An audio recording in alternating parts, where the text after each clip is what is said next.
KSRTC bus Tata ಏಸ್ tempo ಹಾಗೂ bike ನಡುವಿನ ಅಪಘಾತದಲ್ಲಿ ತಂದೆ ಮಗಳು ಸಾವನ್ನಪ್ಪಿರುವ ಘಟನೆ ಕೋಲಾರ ತಾಲೂಕಿನ ಶೆಟ್ಟಿಮಾದಮಂಗಳ ಬಳಿ ನಡೆಯಿತು.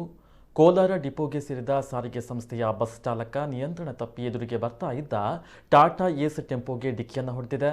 ನಂತರ ಟೆಂಪೋ ಹಿಂದೆ ಬರ್ತಾ ಇದ್ದ ಬೈಕ್ಗೆ ಡಿಕ್ಕಿಯಾಗಿ ನಿಯಂತ್ರಣಕ್ಕೆ ಸಿಗದೆ ರಸ್ತೆ ಪಕ್ಕದಲ್ಲಿರುವ ಮರಕ್ಕೆ ಗುದ್ದಿದೆ. ಈ ವೇಳೆ ಬೈಕ್ನಲ್ಲಿದ್ದಂತಹ ಅಪ್ಪ ಮಗಳು ಇಬ್ಬರು ಸ್ಥಳದಲ್ಲಿಯೇ ಸಾವನ್ನಪ್ಪಿದ್ದಾರೆ.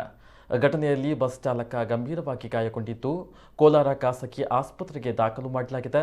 ಬಸ್ನಲ್ಲಿ ಇದ್ದ ಪ್ರಯಾಣಿಕರಿಗೆ ಸಣ್ಣ ಪುಟ್ಟ ಗಾಯಗಳಾಗಿದೆ. ಅವರನ್ನು ಸ್ಥಳೀಯ ಆಸ್ಪತ್ರೆಗೆ ದಾಖಲು ಮಾಡಲಾಗಿದೆ. ಮೃತರ ವಿಳಾಸ ಹಾಗೂ ಗುರುತು ಪತ್ತೆಯಾಗಿಲ್ಲ. ಅಪಘಾತದ ರಭಸಕ್ಕೆ ಟೆಂಪೋ ಹಿಂಬದಿಯ ಕ್ಯಾಬಿನ್ ಕಿತ್ತು ಬಂದಿದ್ದು ಬಸ್ ಮುಂಭಾಗ ಸಂಪೂರ್ಣ ನಜ್ಜುಗುಜ್ಜಾಗಿದೆ. ಸ್ಥಳಕ್ಕೆ ಕೋಲಾರ ಗ್ರಾಮಾಂತರ ಠಾಣಾ ಪೊಲೀಸರು ಭೇಟಿಯನ್ನು ನೀಡಿ ಪರಿಶೀಲನೆ ನಡೆಸಿ ಪ್ರಕರಣವನ್ನು ದಾಖಲಿಸಿಕೊಂಡಿದ್ದಾರೆ.